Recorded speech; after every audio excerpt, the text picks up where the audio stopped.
Bismillahirrahmanirrahim. Assalamualaikum warahmatullahi wabarakatuh. Selamat pagi Bapak Ibu. Pagi. Apa kabar? Baik, sehat, semangat, luar biasa. Prolanis? Yes. Prolanis? Yes. Prolanis? Yes. Jantung? Sehat. Merokok? No. DM? Siapa takut? Berkat? DKU. Apa itu DKU? Yes. Diabetes? Sehat, bahagia, normal. Prolanis Dokter Rita? Sehat. Prolanis Klinik Dokter Rita? Sehat, bahagia, jos. Sekarang pakai klinik mulai bulan Januari kita sudah beralih ini, jadi namanya sekarang Prolanis Klinik Dokter Rita. Biasanya sehat, Bahagia, jos. Oke, alhamdulillah kota-kota semuanya anggota klub Prolanis Klinik Dokter Rita. Alhamdulillah di pagi hari ini, hari Sabtu tanggal 13 Juni 2026, kita semua masih mendapatkan nikmat sehat dari Allah Subhanahu wa taala. Amin. Oke, dan semoga selalu seperti itu, kita tetap bisa menjaga kesehatan dan sehat bahagia selalu. Itu ya. Amin. Bapak Ibu, hari ini hari yang sangat istimewa, spesial. Kenapa? Karena hari ini selain penyuluhan rutin biasa, hari ini juga ada kegiatan pemeriksaan lab tahunan, sehingga peserta Prolanis hipertensi juga bisa ikut cek laborat. Yang peserta Prolanis diabetes bukan hanya cek gula darah biasa, tapi juga pemeriksaan lab lain yang lebih lengkap. Begitu sih. Jadi topik penyuluhan hari ini saya sesuaikan dengan kegiatan kita yang judulnya tentang penderita hipertensi, diabetes mellitus beserta pemeriksaan laborat. Jadi pemeriksaan laborat ini sangat penting. Kenapa? Yang itu nanti kita bahas satu demi satu bagi peserta Prolanis diabetes maupun peserta Prolanis hipertensi. Mengapa pasien Prolanis? Jadi pasien Prolanis benar itu semua anggota Prolanis yang asli. Asli itu maksudnya memang betul-betul menderita DM atau hipertensi dan sudah PRB masuk di dalam kegiatan Prolanis, program pengelolaan penyakit kronis. Di sini perlu kontrol rutin. Kontrol rutin ini tujuannya banyak ya Bapak Ibu. Yang pertama untuk mengendalikan kadar gula darah. Kalau kita nggak cek, apa bisa? Ya tahu kita nggak bisa untuk mengetahui saya kita itu terkontrol atau tidak gula darahnya. Untuk mengetahui tekanan darah kita itu terkontrol atau tidak, kalau kita tidak cek kan tidak tahu, okay? Ya cek tekanan darah itu kan juga perlu. Mungkin Bapak Ibu ada yang sudah punya alat tensi di rumah, monggo dipakai, tapi tetap perlu ketemu saya, ketemu dokter pembina Prolanis agar apa? Agar bisa terpantau, bukan hanya kadar gula darahnya yang normal, bukan hanya kadar tekanan darahnya yang normal, tetapi juga terpantau apakah sudah ada gejala ke arah komplikasi. Untuk mencegah ini ya, kalau sudah deteksi dini ada, oh bibit-bibit arah timbul komplikasi, ini harus segera diantisipasi. Tentunya dengan itu tadi, dengan pemeriksaan laboratorium. Jadi peserta Prolanis itu wajib kontrol rutin selain untuk mempertahankan gula darah dan tekanan darahnya tetap normal, juga untuk menjaga fungsi organ tubuhnya bisa berfungsi dengan baik. Untuk yang timbul komplikasi stroke kan tahu-tahu fungsi tubuhnya terganggu, nggak bisa jalan dengan normal. Nah ini bagaimana cara kita menjaga agar organ tubuh kita itu semua berfungsi baik walaupun sudah terdiagnosa menderita IM, sudah terdiagnosa menderita hipertensi. Itu ya. Jadi ini pentingnya kita perlu kontrol rutin. Selain itu, kita juga bagaimana cara mencegah komplikasi. Kalau benar tidak kontrol rutin kan rumongso, wah aku kan renal tensi kupiro. Ada pasien yang nggak mau ditensi kakak. Takut kenapa aku nggak dhuwur. Lah rumangsane yang tak ditensi ora dhuwur. Jadi orang itu kadang salah kaprah. Rumangsane ora cek aman, padahal dia tidak tahu. Maka dari itu untuk bisa mencegah komplikasi harus kontrol rutin, gitu nggih. Dan juga bagaimana cara kita meningkatkan kualitas hidup. Kalau peserta atau penderita DM dan hipertensi tidak mau ikut prolanis, tidak kontrol rutin, tahu-tahu fungsi hidupnya menurun, kualitasnya menurun. Lah yang tensinya dhuwur banget ngeluh terus. Ngeluh terus apa isinya bergawi? Gitu nggih. Kalau gulanya tinggi sekali lemes, berdebar-debar, apa ngono iso nyambut gawe? Mesti kan terus istirahat kan? Nah, maka dari itu agar kualitas hidup kita itu selalu terjaga, perlu kontrol rutin. Paham ya sampai di sini? Oke, lanjut. Mohon maaf nih layarnya nggak bisa. Nah, sekarang kita titik tangkapnya pada prolanis itu pada kasus hipertensi dan diabetes mellitus. Penyakit tekanan darah tinggi dan penyakit kencing manis. Dua penyakit ini disebut the silent killer. Silent killer, pembunuh senyap, pembunuh berdarah dingin. Kok bisa? Kenapa? Karena dua penyakit ini awalnya tanpa gejala.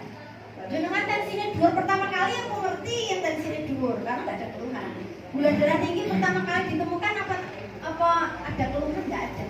Memang dua penyakit ini awal tanpa keluhan sama sekali. Tapi dengan dilakukan deteksi dini, maka dari itu sudah ada sekarang SRK, screening riwayat kesehatan. Penjenengan harus ngisi pertanyaan-pertanyaan kuesioner, diisi sesuai kondisi yang sebenarnya. Nanti hasilnya akan muncul. Hasilnya kesimpulan dari jawaban-jawaban penjenengan. Kalau dari SRK ternyata ada resiko hipertensi, ada resiko penyakit jantung, ada resiko penyakit diabetes mellitus. Ini harus ditindaklanjuti dengan pemeriksaan sekunder. Nah, cek lab sekunder ini dilakukan setelah hasil screening riwayat kesehatannya muncul keterangan ada risiko DM, ada risiko hipertensi. Setelah dilakukan cek sekunder dengan cara apa? Untuk yang diabetes, cek sekundernya itu dengan cek gula darah puasa dan cek gula darah 2 jam sesudah makan. Dari 2 kali cek ini yang puasa 8-10 jam dan juga pemeriksaan cek 2 jam sesudah makan ini, nanti akan kita ketahui kadar gula darahnya normal atau tinggi. Begitu ya. Kalau tinggi harus ikut prolanis. Sekarang begitu. Jadi kita dalam menjadi peserta prolanis lewat screening riwayat kesehatan. Kalau hipertensi cara ini ya monitornya bagaimana? Harus kontrol rutin seminggu sekali cek tensinya ya. Jadi di sini diharapkan dengan nanti mungkin melakukan screening deteksi dini itu nanti akan diketahui kita itu sebetulnya sehat beneran atau mau sehat-sehatan. Sehat-sehatan itu begini, nggak ada keluhan, tapi ternyata order diri jeruk pura-puranya nggak tahu ya. Jadi kalau sehat beneran itu cek labnya juga normal semua, gitu ya. Nah, tekanan darah yang normal menurut WHO, tekanan darah yang normal menurut WHO itu kurang dari 140/90. Dalam arti tekanan darah hipertensi, disebut hipertensi yang tingkat ringan itu 140/90 meter air raksa. Sedangkan prahipertensi, sekarang ada prahipertensi. Prahipertensi itu 131 sampai 139 per 81 sampai 90. Jadi kalau dengan hipertensi 135 itu sebetulnya sudah prehipertensi atau prahipertensi. Nah, disebut hipertensi kalau 140/90 ke atas. Lah kalau di pertama kali dicek kok 200/100 lah yang ini langsung hipertensi derajat berat. Lah pertama kali ditemukan kok derajat berat. Nah, ini yang harus segera kita tindak lanjuti. Normalnya itu tetap normal ya. Jadi hipertensi yang normal itu kurang dari 129. Ini 130 sampai 139 itu sudah masuk prahipertensi. Sedangkan normal itu kurang dari 129, jadi kurang atau sama dengan 129. 110 sampai 129 itu normal. Bawahnya 80. Ya 80 bisa naik turun sekitar 70 sampai 89. Okay. Jadi untuk disebut prahipertensi itu kalau 130 sampai 139, bukan 131. 130 itu sudah masuk prahipertensi. Begitu nggih. Jadi untuk tensi ini perlu kontrol rutin Bapak Ibu. Maka penjenengan kalau pas senam itu juga datang ikut cek itu monggo. Kalau di ABK nanti jangan merasa yang normal tensi malah normal. Saya itu juga gini, ada orang datang, Bu, saya kalau di tensi tinggi, tapi kalau tidak di tensi saya tidak tinggi. Lah ngerti nih orang tinggi kok ngerti. Kok ngerti itu, kok iso ngerti ya. Jadi orang seperti ini kan mau anu saja, Allah itu ngomong tanpa paton gitu ya, paton ngomong. Paton ngomong. Tahu net tidak tinggi dari mana kalau tidak diperiksa, kan begitu ya. Tapi ini banyak orang bilang seperti itu. Saya itu sebenarnya normal Bu, tapi kalau diperiksa jadi tinggi. Tidak larang, tidak masuk larang. Dari perasaan, lah pokoknya perasaan pinginnya kan normal terus, gitu, sehat terus. Maka dari itu untuk tekanan darah ini kita pertahankan jangan sampai lebih dari normal, harus normal. Penjenengan yang menderita diabetes tensinya 135 ini sudah harus waspada, harus di bawah 130, gitu ya. Maka penjenengan biasanya dikasih obat PRB selain obat gulanya juga ditambah obat tensinya agar tensinya tidak naik. Apa? Kemudian untuk diabetes sekarang, jadi dua penyakit ini saya bahas hari ini karena pemeriksaan labnya untuk dua penyakit ini. Kalau saya hanya bahas hipertensi, karena sebenarnya jadwalnya kan hipertensi. Tapi kalau saya hanya bahas hipertensi, lah DM-nya kan juga cek labnya komplit. Malah cek lab gulanya jauh lebih komplit daripada yang hanya penderita hipertensi ya. Untuk yang gula kan pakai cek HbA1c. Kalau yang hipertensi tidak pakai. Nah untuk diabetes mellitus ini ya, itu karena terjadi tingginya kadar gula di dalam darah. Ya, seharusnya gula di dalam darah itu normalnya pada saat gula darah puasa itu di bawah 100. Kalau pada saat tidak puasa atau suatu itu di bawah 140, itu normalnya. Akan disebut menjadi pradiabetes kalau gula darah puasanya di atas 100, jadi 101 sampai 125. Dan gula darah sewaktunya di atas 140 sampai 200. Sampai kurang dari 200. Ini yang disebut pradiabetes. Disebut penderita diabetes itu kalau gula darah puasa 126 ke atas dan gula darah sewaktunya 200 ke atas. Paham ya? Jadi ada prahipertensi, ada pradiabetes. Ini yang harus kita kelola, jangan sampai menjadi penderita hipertensi, jangan sampai menjadi penderita diabetes. Untuk yang sudah terdiagnosa hipertensi dan diabetes dikelola agar tidak timbul komplikasi. Begitu ya? Jadi penjenengan wong aku ki wis normal kok Bu, mosok sing ngombe obat terus. Itu tujuannya agar tidak timbul komplikasi. Paham ya? Kemudian gula darah. Untuk gula darah puasa ini sekarang ini dicek rutin setiap bulan untuk yang prolanis DM. Sedangkan yang hipertensi hanya cek tensi, begitu ya. Jadi setiap bulan penjenengan ke sini penyuluhan, yang hipertensi hanya ikut penyuluhan terus mundur, ya mesti ditensi. Semua ditensikan, datang ditensi. Detailnya, tensi, tekanan darah, nadi itu denyut nadinya, denyut jantungnya itu juga mempengaruhi. Denyut jantung itu normalnya berapa? 60 sampai 100 kali per menit. Dalam 1 menit itu 60 sampai 100 itu normal. Tapi kalau di atas 100 itu disebut takikardi, di bawah 60 itu disebut bradikardi. Dalam kondisi bradikardi maupun takikardi itu mempengaruhi fungsi jantung. Gitu ya, maka jantung itu juga harus kita jaga jangan sampai timbul komplikasi dari nadi yang tidak normal. Kemudian respirasi itu pernafasan. Jenengan bernafas dalam 1 menit itu berapa kali? Jenengan bisa hitung, lihat jam atau pakai stopwatch dalam 1 menit berapa nafas kali, berapa kali dalam 1 menit itu berapa kali bernafas. Normalnya berapa? 16 sampai 24 kali per menit itu normal. Kalau sesek itu biasanya di atas 28, di atas 30 kali per menit ya kalau sesak nafas. Karena tuh paru-paru berusaha untuk memasukkan oksigen sebanyak-banyaknya dengan mengambil nafas. Siapa? Mungkin Pak ini ya, sambil cek lab, sambil penyuluhan ya, didengerin nanti ada pertanyaan. Kalau bisa jawab dan ada dia. Nah sekarang persamaan dan perbedaan dari hipertensi dan diabetes. Persamaannya apa? Yang pertama itu sama bahayanya. Sama berbahayanya. Semuanya the silent killer, pembunuh senyap, pembunuh berdarah dingin, beresiko menimbulkan kematian. Itu persamaannya. Karena apa? Awalnya tanpa gejala. Keduanya awalnya tanpa gejala. Keduanya berlangsung progresif. Jadi secara perlahan-lahan organ tubuh itu rusak. Rusaknya tidak langsung. Kalau rusak langsung ini kecelakaan. Itu rusak langsung. Orang normal sehat terus tabrakan langsung patah tulang. Nah, ini akut. Tapi kalau penyakit ini rusaknya organ tubuh itu perlahan-lahan, jadi orang kerasa. Jenengan tidak merasa kalau organ tubuh kita itu semakin rusak, nggak tahu, karena perlahan-lahan. Nah, ini disebut pembunuh senyap di situ. Kemudian juga kalau tidak terkontrol jangka panjang, tahu-tahu akan timbul komplikasi. Komplikasi yang paling berat timbul kematian di usia muda. Yang langsung mati mungkin penak wae sing mati, tapi yang ditinggalkan kaget. Apalagi dia usia muda, usia produktif, usia di mana harusnya sedang aktifnya bekerja mencari nafkah untuk keluarga. Anak IC cilik-cilik jadi butuh raga sekolah, apa mana saiki apa larang. Lah kok bapaknya pulang nggo keluarga ngerti-ngerti meninggal. Lah ngene iki ora dadi kiamat keluarga. Kiamat keluarga ibunya yang tadinya rumah tangga harus banting tulang, harus bekerja, harus menghidupi anak. Ini berat, maka dari itu Bapak Ibu kalau mengingat panjenengan mencintai keluarga harus jaga kesehatan. Kesehatannya harus dijaga. Saya harus sehat agar saya bisa bekerja dengan optimal. Orang yang tidak sehat, bagaimana bisa bekerja? Usia awake dhewe wis ra kuat kok, ya. Apa meneh usia anak?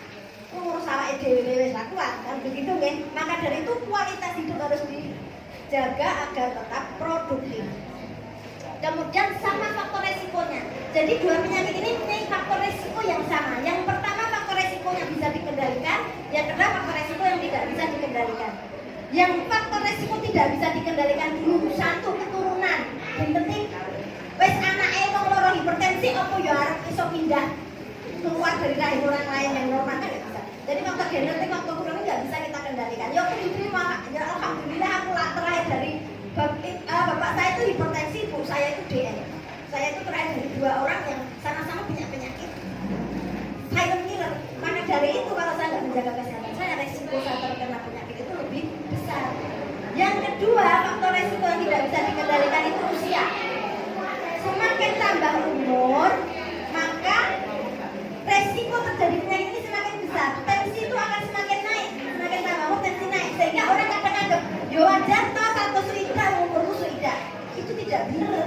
Jadi usia berapapun tensi harus di bawah 140/90. Oke? Jadi usia berapapun tensi harus di bawah 140/90 agar tidak timbul komplikasi. Begitu nggih. Kemudian faktor apa lagi yang tidak bisa dikendalikan? Jenis kelamin. Jenis kelamin ini juga kita nggak bisa transgender operasi wah itu dosa. Jadi harus terima faktor resiko penderita DM itu lebih banyak pada perempuan, faktor resiko penderita hipertensi itu lebih banyak pada pria. Ini sudah tidak bisa dikek ya, maksudnya kalau kita menjenengan jenis kelaminnya perempuan ya resiko dia lebih besar, maka harus resiko yang tidak bisa dikendalikan. Nah, itu hanya 3 hal yang faktor bisa dikendalikan jauh lebih banyak. Apa saja itu faktor resiko yang bisa dikendalikan? Gaya hidup. Gaya hidup. Jadi gaya hidup mau olahraga atau tidak? Mau bergerak atau tidak? Karena dua penyakit ini kalau panjenengan mau bergerak aktif bisa kita hindari. Ya, itu faktor resiko yang pertama gaya hidup. Yang kedua pola tidur, pola istirahat. Lah tidurnya senangnya begadang kok pengen tensinya normal. Angel. Orang yang sering begadang tensinya cenderung tinggi. Jadi kalau memang pengen tensinya normal ya tidurnya jangan kemalaman. Kalau pengen gula darahnya normal ya itu tadi tidurnya jangan kemalaman. Itu yang kedua. Yang ketiga apa? Pola makannya. Ya, jadi pola makannya dijaga betul. Makanlah yang halal lagi baik. Jangan dipotong yang halal saja. Jangan menderita gula kok. Mak roti ini kalau pakai tepung enak kan ini halal, ya memang halal, tapi tidak baik buat penderita DM. Lah sebenarnya makanan yang asin, padahal tensinya wis tinggi banget. Aku ini asin ramah kok. Lah padahal tahu bahwa dia menderita hipertensi. Jadi orang yang terbiasa suka asin cenderung hipertensi. Orang yang suka makanan yang manis kalau tidak konsumsi, lah suaranya lebih masuk. Jadi untuk orang yang suka konsumsi manis, resiko terkena diabetes lebih besar. Monggo, biasanya ini pengamatan saya dari para pasien. Pasangan suami istri itu penyakitnya sama. Yang hipertensi loro-loro hipertensi. Yang diabetes loro-loro diabetes. Soalnya apa? Setiap hari makannya sama. Itu semua berpengaruh, nggih. Jadi pola makan yang tidak sehat itu sangat berpengaruh menjadi timbul penyakit. Maka dari itu pola makannya harus dijaga. Itu ya. Ya. Yang ketiga apa? Yang ketiga kurang aktivitas fisik. Ya tadi bukan hanya bergerak, olahraga itu tadi kurang olahraga. Sudah terbukti, saya itu meneliti setiap hari saya melakukan kegiatan screening warga masyarakat. Tak perhatikan orang yang rajin mengikuti olahraga. Jadi orang yang rajin olahraga seminggu 2 kali itu ternyata bisa menjaga gulanya tetap normal, tensinya tetap normal, apalagi setiap hari olahraga. Dari WHO disarankan olahraga itu 150 menit dalam 1 minggu. Monggo dibagi 3 kali atau dibagi setiap hari. Kalau dibagi setiap hari kan 1 diporong 6 sedelok-sedelok tok. Tapi kalau penjenengan hanya seminggu 3 kali, ya sehari harus 50 menit. Tapi idealnya setiap hari itu olahraga 30 sampai 40 menit. Begitu ya, menit aja, nggak usah jam-jaman. Udah. Kalau memang mau olahraga 1 jam, harus yang santai. Tidak boleh olahraga yang punya musuh kok nanti sejam. Rumah samu yang saya oke olahraga deh, saya sehat. No. Olahraga itu ada aturannya, ada batasnya. Jadi kalau penjenengan pengen sehat, lihatlah. Kadang ada kasus, wong namplek badminton terus sumpitnya ambruk di lapangan. Dijunjung nang rumah sakit di rumah soalnya tekan kono salah. Itu kenapa? Karena serangan jantung. Jantungnya nggak kuat, diajak olahraga berlebihan. Orang kalau olahraganya punya musuh, pengennya menang, itu sudah menjadi naluri seseorang. Naluri mempertahankan hidup itu sudah fitrahnya manusia. Jadi begitu punya musuh mesti berusaha untuk menang, itu otomatis nomor itu. Orang yang sudah olahraga punya musuh itu mesti lari segala-galanya. Semen kene iki piye carane aku iso ngantrek, balik ke rono terus gitu. Akhirnya jantungnya berdetak lebih cepat dari yang seharusnya. Ya. Jadi kalau pengennya hidup sehat panjang umur, olahraganya ganti dengan olahraga yang santai. Tapi untuk kardio, olahraga yang terlalu santai, bisa jalan santai itu enggak ngefek ke sehatnya jantung. Kalau pengen jantungnya sehat itu, olahraga yang terbaik itu jalan cepat. Jalan cepat. Maka kemarin kan ada jalan sehat prolanis itu 30 menit itu dibagi 3 menit jalan cepat, 3 menit jalan lambat. 3 menit jalan lambat itu maksudnya untuk relaksasi. Untuk mendorongnya jantungnya benar terlalu cepat berdetak. Tapi pas cepat menit, soalnya kalau lambat terus itu nanti tidak ada efeknya ke kebugaran jantung. Begitu ya. Jadi kalau pengen bugar, olahraganya jalan cepat, bukan jalan santai. Paham ya? Jalan cepat. Jalan cepat dengan lari itu beda. Ya. Kemudian ya kita lanjut ya. Faktor berat badan yang berlebihan. Ini beresiko timbulnya penyakit gula dan hipertensi. Maka berat badan harus dikendalikan. Di sini apa ada yang obesitas? Musuh berat badan berlebih mana? Ya ada ya. Semuanya dipertahankan untuk ideal. Karena berat badan yang berlebihan atau obesitas ini sekarang bukan lagi gejala penyakit, tapi itu sudah menjadi sebuah penyakit. Ya, jadi sekarang ini obesitas itu sebuah penyakit. Menurut WHO, obesitas itu bukan beresiko timbul penyakit, tapi itu sebuah penyakit yang harus kita kendalikan. Karena nanti akan bisa timbul komplikasi penyakit DL, penyakit jantung gitu ya. Lalu faktor yang bisa kita kendalikan yang lain yaitu merokok. Bapak Ibu, di sini apa ada yang merokok? Tidak ada di sini. Mana semuanya bebas asap rokok. Tapi di rumah penjenengan masih suka jadi ahli hisap atau enggak? Jadi kalau memang penjenengan ahli hisap, bersiap-siaplah jantungnya rusak lebih dulu. Tapi kalau pengen sehat, hindari asap rokok, jauhi orang yang merokok. Maka kalau ibu-ibu di sini para suaminya kok masih suka merokok, ditanteng, cek sayang aku pulang. Yang cek sayang aku, yang merokok yang coba kono. Orang iso bukan stop mandeko. Kecuali sebelum nikah, ditanteng. Aku bilang mbok Pak ini ora untuk merokok lah, ngono piye to? Tapi ini dadi bojone, rumangsa saya kepala keluarga kok kon mandek. Lah, maka merokoknya harus keluar. Tidak boleh ada asbak di dalam rumah. Oke, oh enggak merokok, alhamdulillah. Saya dulu termasuk syarat menerima suami saya itu merokok enggak? Tidak, kalau tidak saya mau. Kalau enggak, kalau merokok no, kok arep wis komplit banget bla bla bla bla yang merokok moh gitu ya. Karena merokok ini nanti beresiko timbul penyakit. Alhamdulillah ya. Jadi memang merokok ini sangat-sangat memicu timbulnya banyak penyakit, bukan hanya penyakit hipertensi, bukan hanya penyakit diabetes, juga penyakit kanker ya, terutama kanker paru, penyakit jantung, sangat banyak. Jadi efek asap rokok ini tidak baik, begitu ya. Kemudian ya itu ya, jadi riwayat keluarga tadi, riwayat keluarga itu juga berpengaruh untuk timbulnya penyakit hipertensi dan diabetes. Nah kalau kita sudah dinyatakan menderita hipertensi, menderita diabetes kok diabaikan, bisa timbul komplikasi. Komplikasi ini bisa jangka pendek, bisa jangka panjang. Komplikasi untuk hipertensi dan DM ini mirip. Jadi mau menderita DM atau mau menderita hipertensi, kalau sudah terlalu tinggi akan merusak organ-organ tubuh kita, mulai dari otak timbul stroke. DM maupun hipertensi beresiko stroke lebih besar, ya. Kemudian pada jantung, penyakit jantung koroner. Sekarang ini semakin banyak orang pasang ring.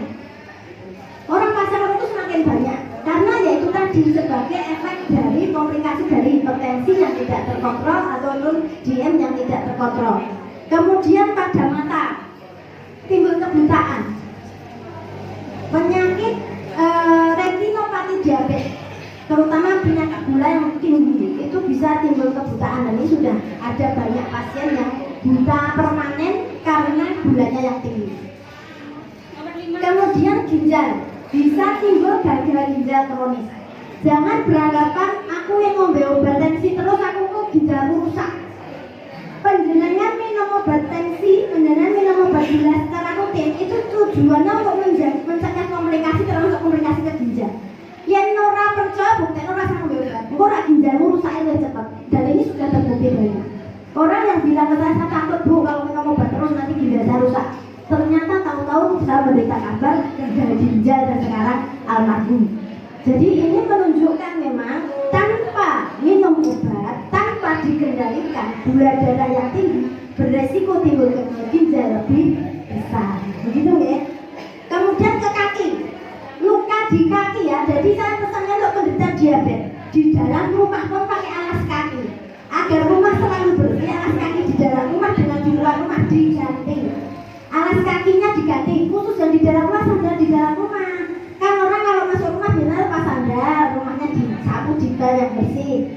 Tapi penderita diabetes nggak boleh tanpa alas kaki. Maka carilah alas kaki yang empuk, dipakai khusus di dalam rumah. Nanti kalau keluar rumah sandalnya yang empuk juga harus yang empuk. Kenapa harus yang empuk? Kalau sandalnya atos, beresiko nanti kapalan sikile, lukanya, kan orang krosok, nanti luka, gitu ya. Kaki yang kapalan itu lebih mudah terluka. Jadi memang harus yang empuk, begitu ya. Ini yo butuh budget lebih, tapi maksudnya begini, sandal yang empuk biasanya lebih mahal sedikit. Nggak apa-apa, tapi untuk masa depan ya. Maka sandalnya kalau beli sandal jepit itu kan berbagai macam harga. Lah sandal jepit 15.000, kalau sandal jepit 1.000 kan tetap beda, gitu ya. Ini itu termasuk cara untuk menjaga kesehatan kita. Di dalam rumah kan pakai alas kaki untuk yang diabetes. Senang kaki diabetesnya jangan lupa ditinggal, jangan ya. Jadi harus selalu dilakukan. Nih, bungkus ini contohnya. Kaki yang sehat itu separuh dari sehatnya jantung. Nomor 6 silahkan. Kemudian untuk saraf, ada rasa kesemutan di tangan, rasa baal, rasa tebal, di kaki kok geriling-geriling terus. Ini sudah gejala komplikasi dari DM maupun hipertensi. Mulut itu mulai sering sariawan, gusinya kering, mudah berdarah. Ini juga komplikasi dari DM dan hipertensi. Maka dari itu harus sering diperhatikan. Kulit juga gitu, kulitnya langsung sering gatal-gatal, itu ternyata gulanya naik tinggi sekali. Begitu ya, itu komplikasinya macam-macam. Maka dari itu bagi kita yang penting adalah menjaga kesehatan kita melalui deteksi dini. Deteksi dini itu ya seperti ini, screening setiap 6 bulan tahunan ini sebagai deteksi dini apakah sudah timbul komplikasi atau belum. Kan jenengan sudah dinyatakan DM, jenengan sudah dinyatakan sebagai diabetisi, sudah dinyatakan sebagai penderita hipertensi, maka harus Trimone dengan cara apa? Ya ikhlas menjalani. Oh, saya sebagai penderita hipertensi, sirianku iki. Oh, saya harus begini. Dipantau 6 bulan sekali, cek laboratorium, darah dan urin. Begitu ya. Pemeriksaan rutinnya untuk pemantauan ini tekanan darah dan pemeriksaan darah. Untuk pemeriksaan tekanan darah yang DM juga diperlukan. Kenapa? Karena dua penyakit ini seperti saudara kandung. Satu menderita jangka panjang, timbul yang satunya lagi.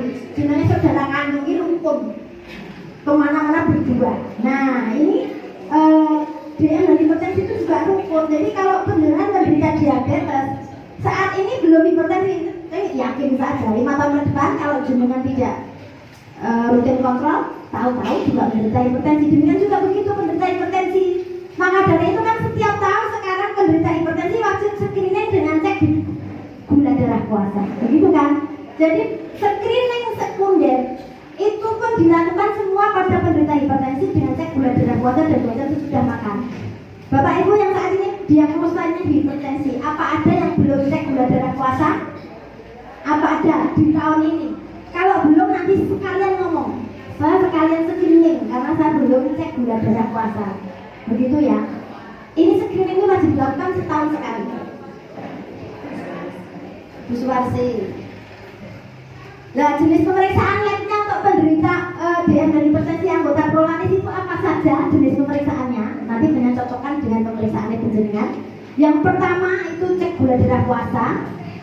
Cek gula darah 2 jam sesudah makan. Kalau tahunan 2 ini dilakukan pada yang screening. Tapi untuk yang sudah dipastikan menderita DM, ceknya langsung HbA1c. HbA1c itu sebagai rapot penjenengan selama 3 bulan terakhir. Rapot penderita DM di 3 bulan terakhir ini ada nilainya dari HbA1c. Kemudian kolesterol total. Kolesterol total itu total lemak yang ada di dalam darah kita. Meliputi apalagi LDL kolesterol. Jadi LDL itu singkatan dari low density lipoprotein. Ini kolesterol yang jahat. Maka jumlahnya harus di bawah normal, maksimal 100. Kalau di atas 100 bisa beresiko timbul komplikasi. Kalau HDL, high density lipoprotein, itu kolesterol yang baik yang dibutuhkan oleh tubuh. Jumlahnya harus di atas 40 untuk laki-laki, perempuan harus di atas 50 jumlah HDL kolesterolnya di dalam darah. Jadi ini nanti dicek penjenengan normal atau enggak, gitu ya. Itu nanti berpengaruh ke resiko komplikasi. Kemudian pemeriksaan trigliserid. Pemeriksaan trigliserid ini lemak cadangan. Jadi sering orang yang trigliseridnya tinggi itu terjadi kenapa? Yang dikonsumsi banyak tapi keluarnya sedikit, jadi lemak cadangan. Jangan makan rotinya banyak, gulanya tinggi, disimpannya sebagai lemak, karbohidratnya tinggi, disimpannya sebagai lemak, menjadi trigliserid ya. Jadi trigliserid ini biasanya karena kurang olahraga, kurang minum air putih, kurang bergerak, dan makannya tetap berhubung gitu.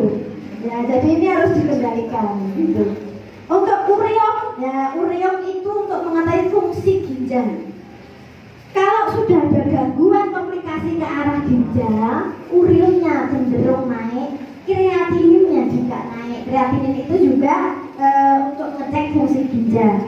Selain itu dicek urinnya, kencingnya dicek apakah sudah terjadi mikroalbuminuria atau belum. Albumin itu sebuah protein, seharusnya normalnya tidak ada di dalam urin. Tapi kalau sampai timbul urinnya ada albuminnya, itu menunjukkan bahwa fungsi ginjal itu sudah mulai terganggu. Jadi itu deteksi dininya di situ, nanti dilihat ya. Ini penting sekali Ibu, maka kalau tidak mau mengikuti cek lab ini mantenan banget. Cek labnya ini kalau jenengan biaya sendiri cukup mahal, padahal diberikan gratis untuk penjenengan. Untuk pemeriksaan gula darah puasa itu harus puasa dulu 8-10 jam. Kalau puasanya baru 6 jam, itu belum bisa disebut gula darah puasa. Itu disebutnya gula darah sewaktu. Lalu cek gula yang kedua, cek gula darah pos 2 jam postprandial, maksudnya 2 jam sesudah makan. Maka penjenengan yang screening awal itu, yang resiko DM itu, kan ceknya gula darah puasa sudah puasa 8-10 jam, kemudian makan, habis makan dilihat jam lagi 2 jam dari selesai makan, dicek darahnya lagi, kemudian dibandingkan, begitu ya. Targetnya harus di bawah 180 atau harusnya di bawah 140. Tapi untuk ini ya, misalnya 150, 160 itu masih dianggap masih normal gitu ya untuk yang 2 jam sudah makan. Yang puasa targetnya harus di bawah 100. Kalau hasilnya kok di atas 100 sampai 125 itu disebut pradiabetes tadi, begitu ya. Ini untuk pradiabetes apakah perlu obat? Perlu. Agar tidak sampai terjadi diabetes. Begitu ya. Pemeriksaan HbA1c sekarang. HbA1c tadi saya sudah sebutkan. Pemeriksaan gula darah yang paling akurat dari pasien DM itu dengan HbA1c. Karena ini tidak dipengaruhi oleh apa yang Anda konsumsi tadi malam. Tidak dipengaruhi oleh apa yang dengan konsumsi ini. Kalau gula darah puasa, jangan aku bisa cek gula puasa ini, aku saiki tak poso sih. Ora mangan opo-opo. Poso. Hasilnya normal gula darah puasanya, tapi HbA1c rasa dihapusi. Dalam 3 bulan terakhir ini nanti saat Anda tidur itu akan ketahuan gula darah berapa, karena ini ngeceknya dari darah eritrosit yang menempel pada Hb, maka HbA1c. Hb itu hemoglobin yang kita nikmati, oksigen kita itu kan menjadi hemoglobin. Nah, jadi HbA1c ini rapor kita selama 3 bulan terakhir ini normal atau tidak, nanti dilihat HbA1c. Idealnya seharusnya di bawah 7 itu dianggap stabil, sebenarnya dianggap terkontrol ya, terkontrol baik, kurang dari 7. Normalnya sebetulnya 5,2 sampai 5,6, jadi masih di bawah 6. Tapi target untuk penderita DM harus kurang dari 7. Kalau hasilnya ternyata 7 sampai 8%, ini berarti perlu perbaikan lagi. Ini berarti sudah mulai ada peningkatan kadar gula darah basah. Dalam 3 bulan terakhir ini gulanya belum terkontrol. Kalau lebih dari 8% ini sangat belum terkontrol. Maka kadang penjenengan tidak ada keluhan apapun. Kalau HbA1c-nya di atas 10 mesti saya rujuk. HbA1c di atas 10 itu sangat-sangat berisiko timbul komplikasi. Paham ya sampai di sini? Nanti pertanyaan loh ya, jadi dicatat idealnya berapa. Nah, untuk pemeriksaan kolesterol sekarang, tadi sudah saya sampaikan pemeriksaan kolesterol itu macam-macam. Ada kolesterol total, itu jadi mengeluarkan lemak di dalam darah ya. Kolesterol itu lemak di dalam darah. Sedangkan kalau trigliserid itu lemak cadangan. Jadi yang tersimpan di sel-sel tubuh. Nomor 13.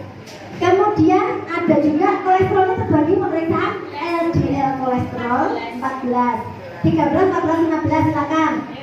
Untuk LDL kolesterol low density lipoprotein ini harus di bawah 100 idealnya.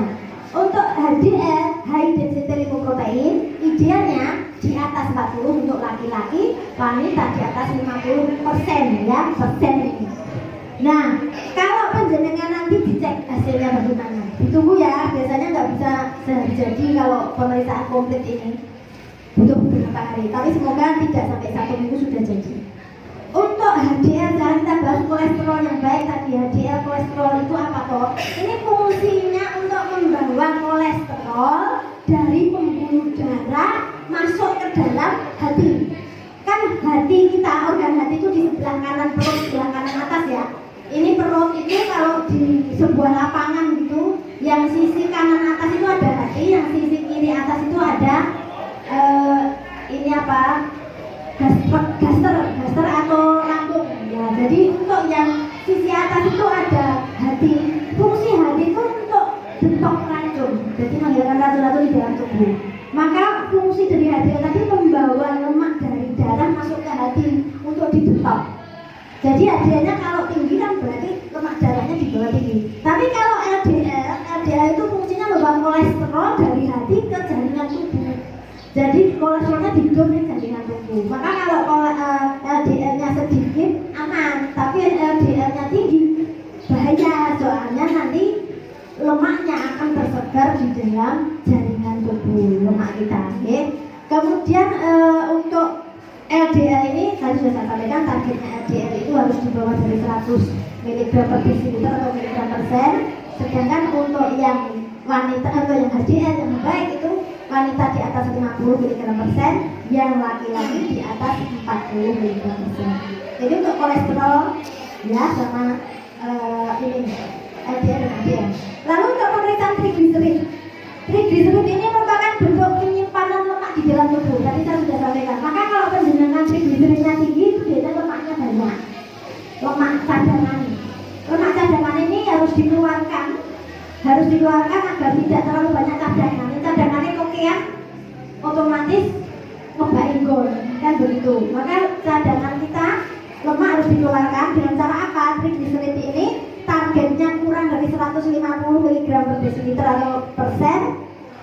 Targetnya harus kurang dari itu. Ada pasien yang trigliseridnya sampai 500 lebih, ada yang sampai 1000 ada. Yui terus udah koyo ngopo gitu ya rasane. Tapi ada pasien yang tinggi kok nggak ada keluhan apa-apa, yaitu termasuk anugerah dari ilahi. Anugerah wong atasnya dhuwur banget ora krasa apa-apa becik dipenake, tapi tetap resiko komplikasinya lebih besar. Begitu ya. Lanjut. Kemudian pemeriksaan fungsi ginjal tadi sudah saya sampaikan. Ginjal itu berfungsi untuk apa? Menyaring darah ya. Jadi menyaring darah itu disaring. Yang berguna masih masuk di darah, yang tidak berguna dibuang lewat kencing. Ya, jadi fungsi ginjal itu untuk nyaring darah. Lalu yang kedua, mengatur cairan tubuh. Jadi ginjal itu juga mengatur cairan tubuh. Cairan-cairan ini yang tidak dibutuhkan dikeluarkan lewat air kencing. Yang masih dibutuhkan cairannya masuk ke darah, gitu ya. Dan juga menjaga keseimbangan elektrolit tubuh. Keseimbangan elektrolit antara natrium, kalium, fosfat itu tetap harus seimbang di dalam tubuh. Kalau tidak seimbang bisa terjadi keluhan-keluhan kejang, bisa sampai meriang, bisa sampai lemes gitu ya. Jadi keseimbangan elektrolit itu juga harus dipertahankan. Karena itu fungsinya ginjal, itu tugasnya ginjal. Kalau liver tadi kan tugasnya mendetok racun. Nah kalau ginjal menyaring gitu ya. Ada fungsinya sendiri-sendiri. Untuk penyakit hipertensi dan DM ini, dua penyakit the silent killer ini yang paling banyak menimbulkan komplikasi kerusakan ginjal. Maka penjenengan nanti harus lihat hasil ureum dan kreatininnya. Diusahakan keduanya harus normal. Normalnya berapa? Untuk ini ya, kerusakan ginjal itu di awal itu biasanya nggak ada gejala. Penjenengan masih sehat, nggak ada keluhan apapun. Keluhan-keluhan itu timbul kalau sudah menjadi gagal ginjal kronis. Awalnya abur kabeh, tensinya dhuwur banget, tapi HbT ngedrop itu biasanya terjadi pada orang yang gagal ginjal kronis yang sudah lama. Kalau baru gejala-gejala nggak ada keluhan, aman-aman saja. Nah makanya perlu dicek itu tadi urin kreatinine. Nanti hasilnya diambil ya Bapak Ibu. Kalau sudah jadi jangan mungkin kalau sana ya ini digoda lagi wis ayam padahal seperti asli ya. Kemudian yang dicek apa kaitannya dengan fungsi ginjal itu ureum dan kreatinin. Ureum merupakan sisa metabolisme di dalam sel ya. Jadi sisa metabolisme protein. Sisa metabolisme itu sisa ini ya, pembakaran. Tubuh itu melakukan metabolisme. Apa yang kita makan masuk di metabolisme. Gitu ya. 16, 17, 18. Silakan. Kreatinin merupakan sisa metabolisme dari otot. Kalau yang ureum tadi merupakan sisa metabolisme protein di hati. Kalau yang kreatinin sisa metabolisme di otot. Jadi otot itu ini yang disebut daging itu otot ya. Otot itu disebut daging. Dengan yang lemu kan dagingnya bisa banyak, tapi bisa juga yang banyak lemaknya. Orang di olahragawan itu dagingnya yang besar. Olahragawan, binaragawan itu ya, yang sering makan beban itu binaragawan itu ototnya yang besar. Jadi metabolisme di dalam otot itu nanti timbul sisa metabolisme berupa kreatinin yang dibuang oleh ginjal ya. Jadi sisa yang dibuang oleh ginjal. Jika nilainya meningkat berarti menandakan fungsi ginjal menurun. Karena sisa metabolisme ini dibuangnya lewat ginjal. Kalau jumlahnya naik berarti fungsi ginjalnya menurun. Gitu ya, itu indikatornya seperti itu. dapat sebagai tanda awal terjadinya gagal ginjal, urea dan kreatin. Lalu sekarang urinnya dicek apa proteinnya. Dengan kan mesti disuruh kencing nanti. Itu dicek apa proteinnya. Normalnya protein di dalam urin itu 0, nggak ada sama sekali, normal. Tapi kadang-kadang memang masih dianggap normal itu sampai 20. Ada yang sampai 100 lebih, nah ini waspada nih. Biasanya asam uratnya juga naik, biasanya ureanya naik, kreatinnya naik. Gitu. Kerusakan ginjal mesti ditandai proteinuria positif. Mesti di urinnya ada protein, gitu ya. Jadi di sini cek pentingnya di situ. Selain itu juga penderita DM biasanya gulanya di dalam urin positif. Jadi glukosa ditemukan di dalam kencing. Itu yang sering membuat orang kenapa mengeluh celana dalam saya kok mesti dikerubung semua. Karena kencingnya manis, kencingnya ada gulanya. Nah, kalau sudah tahu hasilnya nanti Bapak Ibu, tidak boleh patah semangat, tidak boleh putus asa, tidak boleh nongkrong. Kalau sampai hasilnya tidak normal, harus tetap semangat. Bagaimana cara memperbaiki hasil laboratorium begitu, ya? Jadi ini betul-betul untuk memantau. Kalau tahu nanti normal, alhamdulillah. Kalau tidak normal, nggak boleh putus asa, nggak boleh malah patah semangat, harus bersemangat untuk merubah hasilnya menjadi normal, ya. Itu kan sinyal, itu hanya deteksi dini. Jadi harus dijaga satu pola makan yang sehat. Pola makannya harus sehat. Jadi kalau kemarin makan saiki mulai hati, begitu ya. Yang kedua, aktivitas fisik harus teratur. Kalau maunya sename sok-sok teko, sok-sok orang, saiki kudu rajin. Saiki pun nek dibayang. Nah, itu suaranya memberikan semangat kita, semangat untuk senam pokoknya ya. Yang ketiga, harus minum obat sesuai anjuran dokter. Tidak boleh berubah jadi dokter sendiri. Ada orang yang begitu kontrol tensi normal, obatnya di stop dhewe, hampir normal. Itu sering kejadian seperti ini, sedih aku. Di jalur pasien malam-malam dokter tensi saya, jadi dua alat tensi itu yo ada baiknya ya nek rapi. Karena DE itu punya alat tensi sendiri, begitu jam 12 tensi awake dhewe tinggi, lah kok WA saya. Aduh, lah aku perlu diganggu. Jadi normal DE ayo seneng main. Nek tinggi kerawaya-kaya itu WA saya. Bu dokter ini tensi saya naik. Lah minum obatnya gimana? Saya hentikan. Nah, dari kemarin sudah normal. Itu loh yang saya nggak suka. Jadi kalau tensinya normal, pengen menghentikan itu caranya bertahap Bapak Ibu. Dicoba dulu selang-seling. Hari ini minum, besok orang sesuai minum terus dikontrol tensi. Kalau selang-seling tensi ini naik, berarti harus diminum sehari. Gitu ya. Jadi orang terus ngambil grep, tolong diminum. Saya itu punya pasien anak kejang-kejang. Dia sering kejang, tensi ya. Dia sudah setahun minum obat, rumah sana ibu wis ra tau nyumat jare obat terus. Obatnya di stop. Terus dino kejang meneh kejer digone rumah sakit, digone puskesmas ya saya kok bodoh puskesmas. Tak tanya lah obatnya apa terlalu sengaja tidak diminum 3 hari dikira mati. Itu ibu yang ngawur itu ya. Jadi yang menghentikan obat itu nanti dokternya, bukan jenengan. Rumah sakit wis mari ra tau uang kan terus minum obat terus. 3 hari tidak diminum obat, kejangnya kumat lagi dan lebih parah.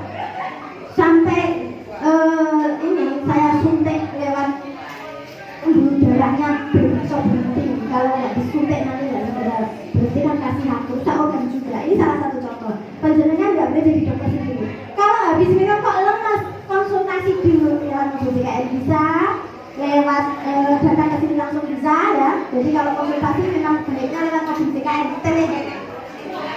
Kemudian yang suka merokok, hentikan asap rokoknya sekarang juga. Baik perokok pasif maupun perokok aktif, jaringan yang kebul sendiri atau yang hanya di dekat suaminya yang merokok, hentikan sekarang juga. Bapak di kantin. Jadi saya nganggur Pak, jadi saya merokoknya berkorban. Kalau memang berat di rokoknya, turun di kamarnya dulu nggak boleh bersatu. Karena jadi perokok pasif itu resiko, sangat beresiko ya. Justru bisa ya perokok pasif daripada perokok aktif. Perokok pasif itu kemungkinan menderita kankernya lebih gede. Nah, yo jadi walek yang ora aku tak ngerokok sisan wae, di pasif tak aktif wae. Nah, itu berarti ngawur ya. Kemudian menjaga berat badannya tetap ideal. Asal penjenengan itu rajin olahraga, pasti ideal. Guys, itu tak jamin. Ya harus imbang. masuknya berapa kilokalori, keluarnya harus imbang, itu nanti tetap stabil dia. Orang yang mengeluh saya kok semakin lemu, ya itu mesti olahraganya jarang atau berolahraga terus nyontoh ada dan lain-lain, teh manis ya. Saya tuh lihat orang habis naik sepeda keluar energi 100 kilokalori, terus berhenti di warung soto makan sambil ngobrol dengan temannya, babatnya terus bisa kamu sunduannya sate dan lain-lain itu ditimbang 110 kilokalori. Nah yang malah tambah 10 kalori. Ini contoh nyata di realitasnya. Nah iya makanya ya belum. Kemudian harus kontrol rutin juga ya sebentar lagi nih. Jadi target pemeriksaan kita untuk tekanan darah harus kurang dari 140 per 90. Untuk gula darah puasa targetnya berapa? Harus kurang dari 100. Ya memang minimal 70 ya. Kalau kurang dari 70 nanti bisa beresiko. Untuk gula darah 2 jam sudah makan harus kurang dari 140. Untuk HbA1c harus kurang dari 7%. Untuk HbA1c harus kurang dari 7%. Bukan 7%, karena persentase normalnya 5,2 sampai 5,6. Tapi untuk pendidikan DM harus kurang dari 7% ya. Untuk kolesterol total harus kurang dari 200 kalau total. Tapi kalau LDL kolesterol harus kurang dari 100. HDL kolesterol harus lebih dari yang wanita lebih dari 50, yang laki-laki lebih dari 40. Untuk triglycerid harus kurang dari 150. Ini kok tak mau pertanyaan dia. Masalahnya ada. Kesimpulannya hipertensi dan diabetes dapat dikendalikan ya. Jadi harus yakin, harus semangat bahwa saya sehat. Sehat paripurna. Sehat paripurna itu sehat fisike, sehat jiwane, sehat hasil lepeng itu ya, hasilnya juga normal. Nah komplikasi dapat dicegah kalau semua terkontrol. Ya kesimpulannya itu kunci keberhasilannya DKO. Apa itu? Diet, kontrol, olahraga. Dietnya pola makannya dijaga, kontrol itu cek rutin, cek yang tiap bulan, cek yang 6 bulanan, kemudian olahraganya bisa senam, bisa 160 menit dalam 1 minggu. Kontrol rutinnya kemana? Ke klinik atau puskesmas, jadi sesuai FKTP-nya dengan. Benar kalau FKTP-nya di sini, kontrolnya di sini ya. Kunci keberhasilannya itu. Saya kira itu Bapak Ibu. Kurang lebih mohon maaf, ada pertanyaan? Ada pertanyaan? Kalau tidak ada pertanyaan, saya yang bertanya aja. Hasil terakhir saya yang dulu itu 1,2 itu bermasalah enggak itu kreatif 1,2. Demikian dulu, terima kasih.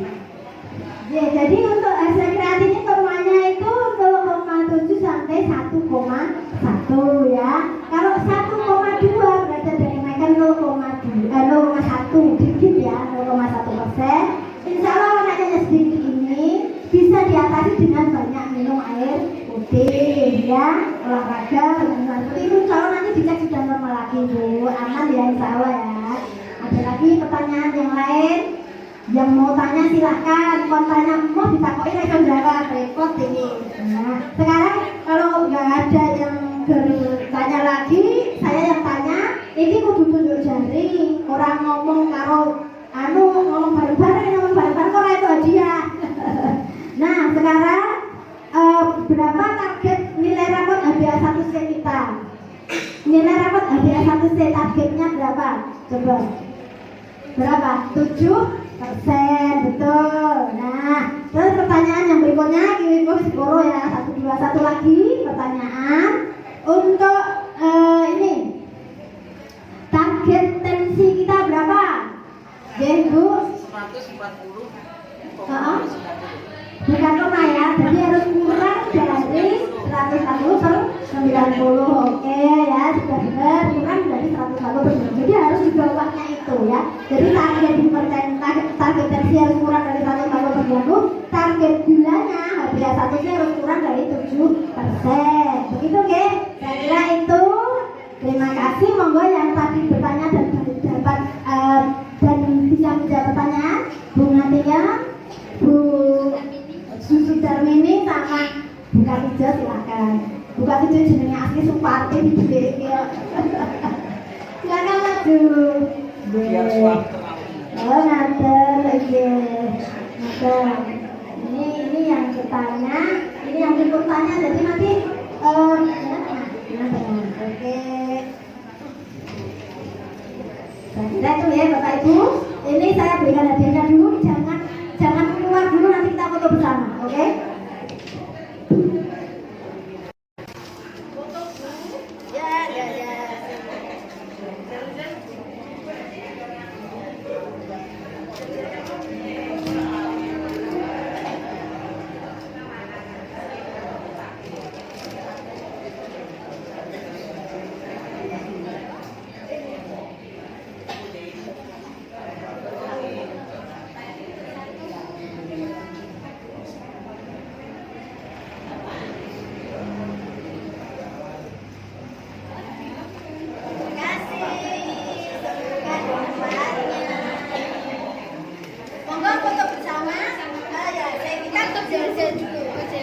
Bapak Ibu, sebelum diakhiri kita tutup dulu dengan jengkel ya. Ini penting sekali. Siapa kita? Prolanis Klinik Dokter Rita. Prolanis Klinik Dokter Rita. Sehat, bahagia, jos. Terima kasih. Wassalamualaikum warahmatullahi wabarakatuh. Kita foto bersama dulu ya. Oh ya. Foto bersamanya di sini berdiri atau duduk? Yang belakang berdiri, yang